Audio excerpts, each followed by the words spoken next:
ప్రార్థన చేసుకుందాం. పరలోకమందున్న మా తండ్రి, మా జీవితానికి ఒక శుభోదయాన్ని ఇచ్చిన దేవా నీకు వందనాలు. మమ్మల్ని అందరినీ ఇక్కడ తీసుకొచ్చి మీ సన్నిధి మా కొరకు ఏర్పాటు చేసిన దేవా నీకు వందనాలు.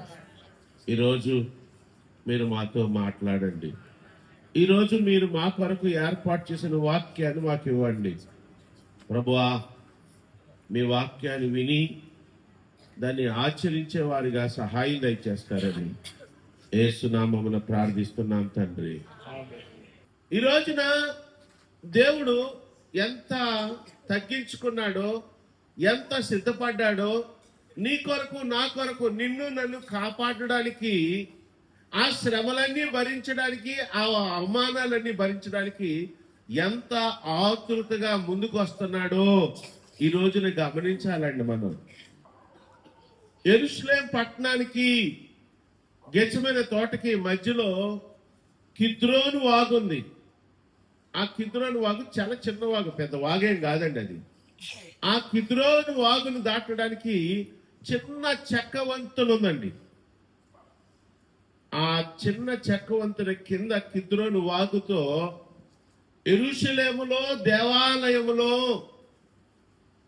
ప్రాంగణములో ఆ యజ్ఞం కోసం, ఆ బలియాగం కోసం అక్కడ మేకలను, గొర్రెలను, కోడెదోడలను వదిలిస్తున్నప్పుడు ఆ రక్తం, ఆ శుభ్రం చేసే రక్తం పైప్ లైన్ ఎక్కడికి ఉందంటే కిద్రోను వాగు దగ్గరికి ఉందండి. యేసుక్రీస్తు వారిని సాధ్యమైనంత వరకు గెత్సేమనే తోటలో దొమ్మిగా పడి చంపేద్దామనే ప్రయత్నం చేస్తున్నారు. దీన్ని అంతటినీ కంట్రోల్ చేయడానికి, సరైన పద్ధతిలో తీసుకెళ్ళడానికి, శిక్షణ అమలు చేయడానికి రోమా సైనికులు కూడా ఉన్నారు. ఆ విధంగా ఆయనను ఈడ్చుకుంటూ కొట్టుకుంటూ తీసుకెళ్తున్నారు. చివరికి ఆ చెక్క వంతెన, కిద్రోను వాగు మీద వేయబడిన ఆ చెక్క వంతెను దాటి వెళ్లాల్సి వచ్చినప్పుడు యేసుక్రీస్తు వారు వాళ్ళకి అనవసరమైన వస్తువుగా మారిపోయాడు. వాళ్ళైతే చెక్క మీదుగా నడుస్తున్నారు, చెక్క వంతెన మీదుగా నడుస్తున్నారు, కానీ ఈయనను నడిపించట్లేదండి. చెక్క వంతెన అవతలకు విసిరేసి ఒక పశువును, లేకపోతే ఒక చచ్చిపోయిన ఒక మేకనో గొర్రెనో ఈడ్చుకెళ్తున్నట్టు ఏలాడేసుకుంటూ వెళ్ళిపోతున్నారు. చరిత్రకారుడు యోసబస్ చెప్తున్నాడు, ఆయనను అలాగా పనికిమాల వస్తువులాగా ఆ చెక్క వంతెన పక్కన పడేసి అలాగే ఏలాడేసుకుంటూ తీసుకెళ్తున్నప్పుడు ఆయన కంటికి ఆ చెక్క వంతెన కింద కిద్రోను వాగులో కనెక్ట్ అయిన ఆ పైపు లైన్లోంచి రక్తపు నీళ్లు, పండగ రోజులు కదండి, బలులు ఇస్తున్నారు కదండి, దేశ నలుమూల నుంచి యూదులు వస్తున్నారు కదండి, ఆ రక్తపు నీళ్లు కారుతున్నాయి. యేసయ్య చూడనే చూశాడు. కొద్ది నిమిషాల తర్వాత నేను కూడా ఇంతే కదా అని అనుకున్నాడు.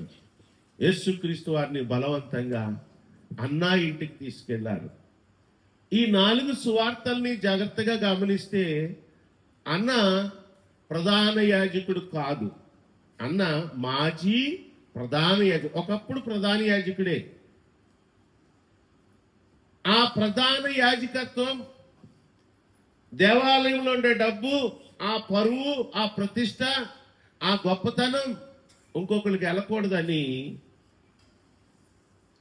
రోమా ప్రభుత్వాన్ని మేనేజ్ చేసి, గిఫ్ట్లు ఇచ్చి, లంచం ఇచ్చి, రకరకాలుగా మొత్తానికి తన అల్లుడినే, కైపానే ప్రధాన యాజకుడిగా నియమించడం జరిగింది. వీళ్ళిద్దరి మీద కొన్ని అభియోగాలు ఉన్నాయండి. అధికారాన్ని దుర్వినియోగం చేసినట్టుగాను, కొన్ని అన్యాయపు శిక్షలు వేసినట్టుగాను ఈ అన్నా కైపాల మీద అభియోగాలు ఉన్నాయి. అందుకని మరణ శిక్ష విధించే హక్కు వీళ్ళకి లేదండి. లేకపోతే వీళ్ళే యేసుక్రీస్తు వారిని చంపేసి ఉండేవారు. లూకా సువార్త 22వ అధ్యాయము 52వ వచనము. యేసు యేసు తన్ను పట్టుకొని వచ్చిన ప్రధాన ఉమ్, దేవాలయపు అధిపతులతోనూ ఉమ్, పెద్దలతోనూ ఉమ్. మీరు బందిపోటు దొంగ మీదకి వచ్చినట్లు ఆ, కత్తులతోనూ గుదిలతోనూ బయలుదేరి వచ్చిదిరా. ఆ. నేను అనుదినము మీ చెంత దేవాలయములో ఉన్నప్పుడు మీరు నన్ను పట్టుకొనలేదు. చాలండి. ఇక్కడ ఇంచుమించుగా అర్ధరాత్రి 12 గంటలకి 12:30 ప్రాంతంలో గెత్సెమనే తోటలో యేసుక్రీస్తు వారిని బంధించారు. వెంటనే ఇంచుమించుగా 2.5 కిలోమీటర్లు ఉంటుందేమో గెత్సెమనే తోట నుంచి యెరూషలేము పట్టణంలో ఉన్న అన్న ప్రధాన యాజకుని ఇల్లు తీసుకొచ్చేసారు. అంటే అర్ధరాత్రి 1 గంట వచ్చండి. ప్రపంచంలో ఏ దేశంలోనైనా నేరారోపణ విచారణ ఎప్పుడు జరుగుతుందండి? పగలు. ప్రపంచంలో ఏ దేశమైనా సరే, అది తెలివైన దేశమైనా అనాగరిక దేశమైనా ఏ దేశమైనా సరే పగలు విచారణ జరుగుతుంది. వీళ్ళకి టెన్షన్ ఆగట్లే. రూల్స్ అన్నీ అతిక్రమించారు. నియమం లేదు, నీతి లేదు, ధర్మం లేదు.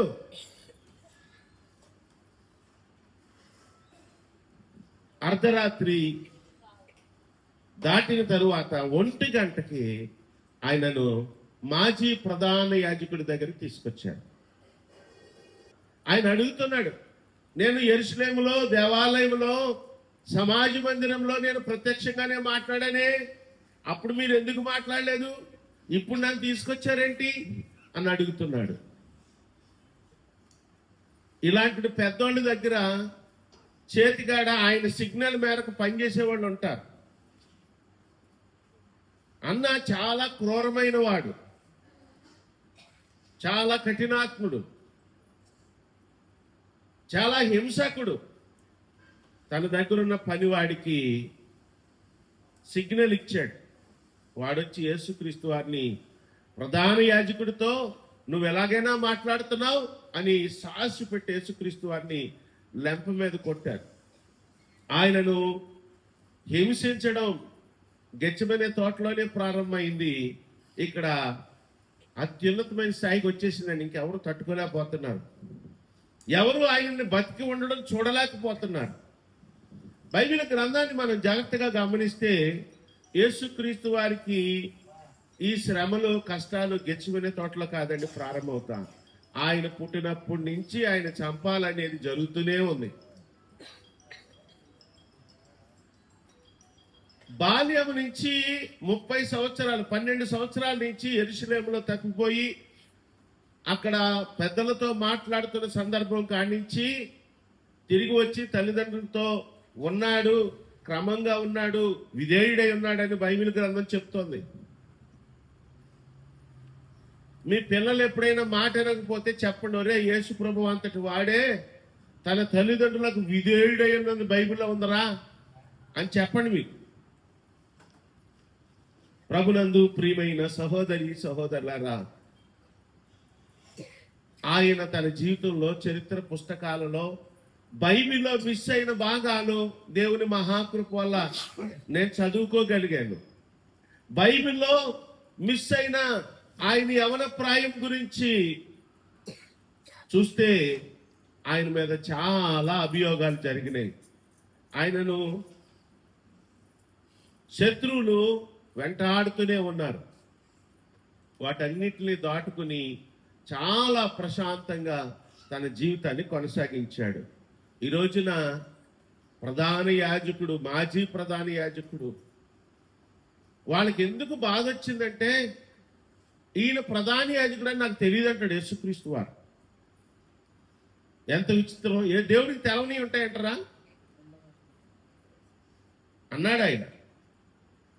నిజమే కదా, ఆయన ప్రస్తుత ప్రధాన యాజకుడు కాదు. భార్య ఊరికి ప్రెసిడెంట్ అయితే, భార్య కౌన్సిలర్ అయితే, భర్త కూడా కౌన్సిలర్ అని చెప్పుకుని తిరిగేసి ఆయన తిరుగుతూ ఉంటారు కొంతమంది.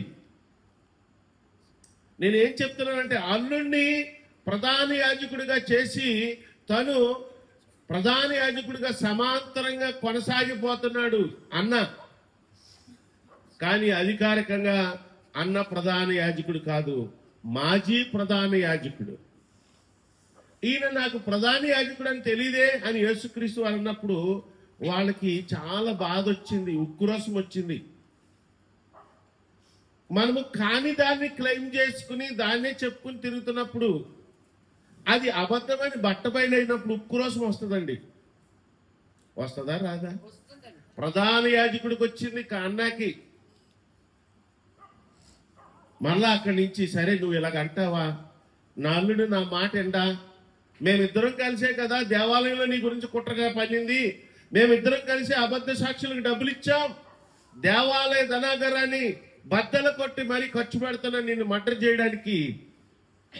సరే నువ్వు తెలివైనోడిలాగా ఉన్నావు అని చెప్పి యేసుక్రీస్తు వారిని లాక్కుంటూ కయ్యప్ప దగ్గరికి తీసుకెళ్తున్నారు.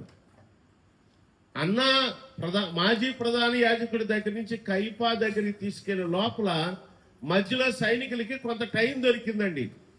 సైనికులు ఆయనను విచారణ చేస్తున్నారు, సైనికులు ఆయనను అవహేళన చేస్తున్నారు. యోహాను సువార్త 18వ అధ్యాయము 22వ వచనం. ఆయన ఈ మాటలు చెప్పినప్పుడు దగ్గర నిలిచిన బంట్రోతులలో ఒకడు ప్రధాన యాజకుని ఇలాగ ఉత్తరమిచ్చుచున్నావా అని చెప్పి యేసును అరచేతులతో కొట్టాను. అందుకు యేసు, నేను కాని మాట ఆడిన ఎడల ఆ కాని మాట ఏదో చెప్పుము, మంచి మాట ఆడిన ఎడల నన్ను ఎలా కొట్టుచున్నావని.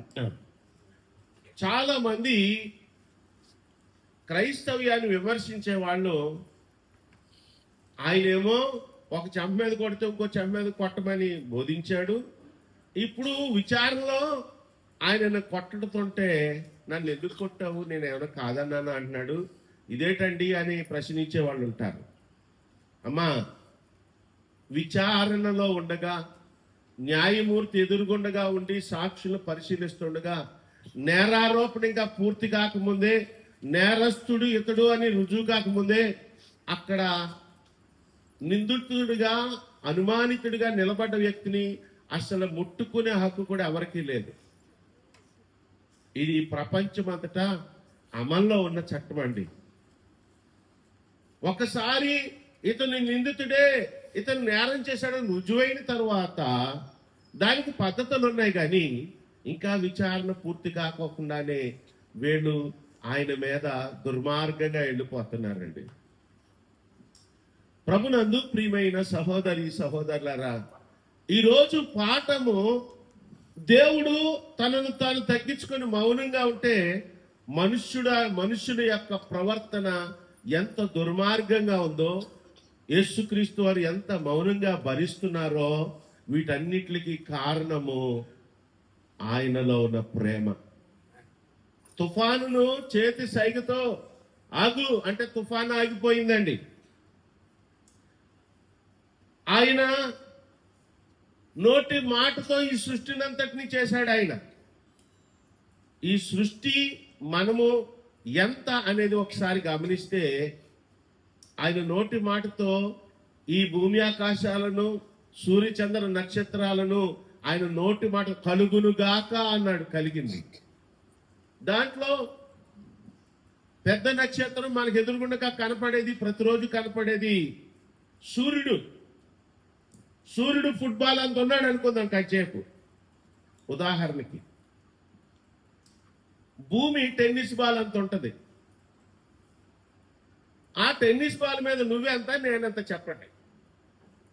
కానీ దేవుడు మనల్ని కలుగును గాక అనలేదు. ఆయన ప్రేమతో ఆయన చేతుల్లో మనల్ని చెక్కుకున్నాడంట. అమ్మా, ఈ ప్రధాన యాజకుడు, ఈ సన్హెద్రిన్ సభ, ఈ సైనికులు, దేవాలయపు భటులు, ఇంచుమించుగా 500 మంది పైగా, ఇంకా నరహంతక ముఠా ఉన్నారు అక్కడ. వాళ్ళు డబ్బులు తీసుకున్న ఎట్టి పరిస్థితుల్లో ఇవాళ చంపేస్తామని, ఎలాగోలాగన ఎలా వీలైతే అలాగ చంపేద్దామని కొంతమంది డబ్బులు తీసుకుని ఉన్నారు. వీళ్ళందరూ చేస్తున్న ప్రయత్నాలను ఆయన మౌనంగా భరిస్తున్నాడు. ఈ రోజున మీకు ఒక విచిత్రం అర్థం అవ్వాలి. ఇది అర్థమైతే చాలండి, మీ జీవితం ధన్యమైపోద్ది. అదేంటంటే ఆయన మౌనంగా ఉన్నాడు, వీళ్ళందరూ చాలా ఎక్స్ట్రాలు చేస్తున్నారు, ఓవర్ యాక్షన్ చేస్తున్నారు. కానీ తెలుసుకోవలసిన విషయం ఏంటంటే అక్కడ పరిస్థితి అంతా ఆ మౌనంగా ఉన్న యేసయ్య కంట్రోల్లోనే ఉంది. ప్రభునందు ప్రియమైన సహోదరి సహోదరులారా, ఒక విప్లవ కవి ఒక మాట అన్నాడు, అడవి నాదే వేట నాదే అన్నాడు. అంటే అక్కడ జరుగుతున్నది అంతా నా కంట్రోల్లోనే ఉంది అని అంటున్నాడు ఒక కవి. ఇక్కడ యేసుక్రీస్తు వారు మౌనంగా ఉన్నారు. యేసుక్రీస్తు వారి మీద దాడి జరుగుతుంది, యేసుక్రీస్తు వారిని కొడుతున్నారు, యేసుక్రీస్తు వారిని బూతులాడుతున్నారు, మీదకు వస్తున్నారు, పళ్ళు నూరుతున్నారు. ఆయన నేరం చేశాడని రకరకాల అబద్ధ సాక్ష్యాలు చెప్తున్నారు. ఈ లోపల సైనికులకు కూడా ఛాన్స్ దొరికింది, ఆయనను అపహాస్యం చేస్తున్నారు, హేళన చేస్తున్నారు. యూదుల రాజా నీకు జయమవుగాక అంటున్నారు, పగలబడి నవ్వుతున్నారు. ఆయన బట్టలు తీసేశారు, మళ్ళా కొత్త వస్త్రాలు వేశారు. వాళ్ళకు టైం దొరికింది, వాళ్ళు అవహేళన చేస్తున్నారు. ప్రభునందు ప్రియమైన సహోదరి సహోదరులారా, చివరికి కయప దగ్గరికి తీసుకొచ్చారు. యోహాను సువార్త 18:24. అంతటా అన్న యేసును బంధింపబడినట్టుగానే ప్రధాన యాజకుడైన కయప యొద్దకు పంపాను. చాలండి. ఇతను డబ్బులు ఇచ్చుకుని మేనేజ్ చేసుకుని రోమా అధికారులకి బహుమానాలు ఇచ్చి లంచం ఇచ్చి ప్రధాన యాజకుడు అయిన వాడు. ఇక్కడ కయప బహుమానాలు ఇచ్చాడు, చాలా పెద్ద మొత్తంలో ఇచ్చాడు, లంచం ఇచ్చాడు, పలుకుబడి వాడాడు, రకరకాలుగా అన్ని ప్రయత్నాలు చేసి మొత్తానికి ఏమయ్యాడండి, ప్రధాన యాజకుడు అయ్యాడు. అతని వ్యాపారం ఎవరి వల్ల దెబ్బతిందండి? యేసుక్రీస్తు వారి వల్లే దెబ్బతింది. అది బాధ. వీళ్ళు ఇంతకు ముందు బాగా పొడిగేటి, నేను అనుకుంటున్నాను మరి ఆ దేశాల్లో గెంజి వాడతారనే తెలీదు, గెంజెట్టి ఇస్త్రీ చేయించుకున్నారు ఏంటో బాగా నిలబడేలాగా. ఆ అంగీలు చక్కగా పొడిగాట అంగీలు, ఆ చివరిలో ఇలా ఎలాడిలాగుండే అంగీలు వేసుకుని రోడ్డు మొదల్లో నిలబడి ఉంటే అందరూ అలాగ నమస్కారం పెడతా ఉండేవారట, ఒంగొంగి నమస్కారాలు పెడతా ఉండేవారట. వీళ్ళు మాత్రం అంటా ఉండేవారంట. ఆ జనం తగ్గిపోయారు. ఇప్పుడు జనమంతా యేసుక్రీస్తు వారికి కూడా నడుస్తున్నారు. యేసుక్రీస్తు వారు ఆకలిగా ఉన్నప్పుడు భోజనం పెడుతున్నాడు, ఆకలైన వాళ్ళకి భోజనం పెడుతున్నాడు. బాధల్లో కష్టాల్లో ఉన్న వారి గురించి ఆయన మంచి సలహాలు ఇస్తున్నాడు, మంచి మాటలు చెప్తున్నాడు, దేవుని ప్రేమ పరలోక ప్రేమ గురించి చెప్తున్నాడు. ప్రజలందరూ యేసయ్య కూడా పరిగెడుతున్నారు, వీధుల నిండా జనం పరిగెట్టుకుంటూ ఆయన కూడా వెళ్ళిపోతున్నారు. ఆయన వెళ్ళిపోయిన తర్వాత 1-2 నిమిషాల వరకు ఆ ధూళి ఆ వీధి వదలట్లేదు, అంతమంది జనం ఫాలో అయిపోతున్నారు. అది చూసి అన్నా కైపలకు చాలా బాధగా ఉంది. యేసుక్రీస్తు వారు వచ్చారు, మా డిమాండ్ పడిపోయింది, ఇప్పుడు ఎలాగా, వీడిని చంపేయాలి అని అనుకుంటున్నారు. ప్రభునందు ప్రియమైన సహోదరి సహోదరులారా, ప్రధానమైన 3 కారణాల్లో మొదటి 2 కారణాలు ఏంటంటే, మొదటిది ఆయన వల్ల దేవాలయంలో అక్రమంగా చేసే వ్యాపారం దెబ్బతింది. రెండోది యేసుక్రీస్తు వారి బోధనలు నిండా మొదలు పెట్టిన తర్వాత వీళ్ళకి ఒంగొంగి నమస్కారాలు పెట్టేవాళ్ళు గణనీయంగా తగ్గిపోయారు. ఈ 2 వాళ్ళని బాగా బాధించింది. మొదటిది డబ్బు, రెండోది అహంకారము, అధికారం.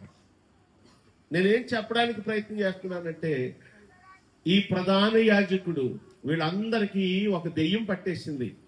ఆ దెయ్యం ఏంటంటే, మా పరువేం గాను, మా అధికారమేం గాను, మా డబ్బు డబ్బు అని అంటూ సృష్టికర్త అయిన దేవుడు వాళ్ళు ఎదుర్కొండగా నిలబడి ఉంటే వాళ్ళకి మానవత్వం కనపడట్లేదండి.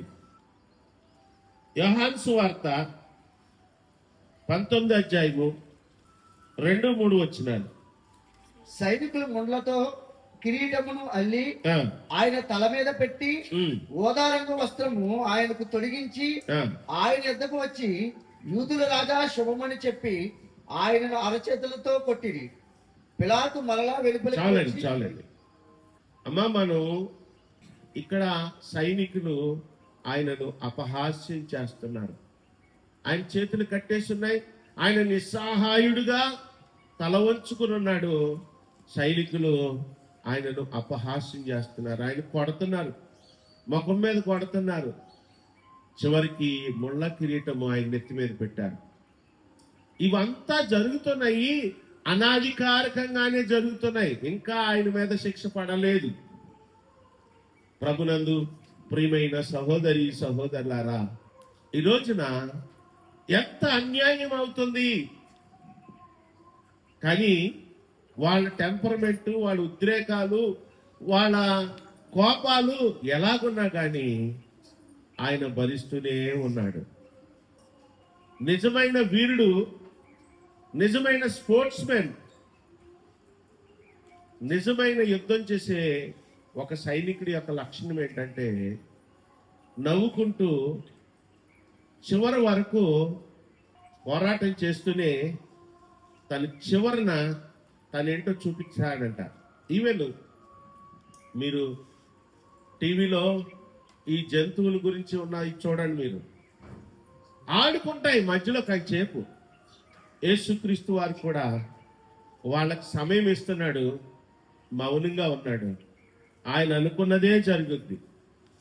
ప్రభునందు ప్రియమైన సహోదరి సహోదరులారా, ఈ రోజున నేను వాక్యాన్ని ముగించే ముందు మనము ఆచరించడానికి మీకు ఒక ఆలోచన ఇస్తున్నాను. దేవుని గురించి ఏమనుకుంటున్నావు? ఆయన నిశ్శబ్దంగా ఉంటే ఆయన నిశ్శబ్దాన్ని అక్కడ ప్రధాన యాజకుడు అన్న కైప, సన్హెద్రిన్ సభ వీళ్ళందరూ చాలా వెరైటీగా తీసుకుంటున్నారు. ఆయనని ఫుట్బాల్ ఆడుతున్నామని అనుకుంటున్నారు. ఆయన అనుమతించాడు, ఆయన భరిస్తున్నాడు, ఆయన మౌనంగా ఉన్నాడు కాబట్టి చేయగలుగుతున్నారు. ఆయన నోరిప్పి ఆయన మాట్లాడితే వీళ్ళు ఏం చేయలేరండి. ఆయన ఎందుకు మౌనంగా ఉన్నాడంటే తను చిందించాల్సిన రక్తం అంతా చిందించాల్సిందే, తను ఎంత తగ్గించుకోవాలో అంతా తగ్గించుకోవాల్సిందే. ఈ మానవాళి పాప విముక్తి జరగాలంటే ఆయన బలియాగం అవ్వాల్సిందే. అందుకని ఆయన మౌనంగా ఉన్నాడు. ఈ రోజున నీకు, మనకి, నీకు, నాకు, మనకి చెప్తున్నాను, మీ జీవితంలో ఎప్పుడైనా దేవుడు మౌనంగా ఉన్నాడు అని అనిపిస్తే మీరు దాన్ని తేలిగ్గా తీసుకోవద్దండి.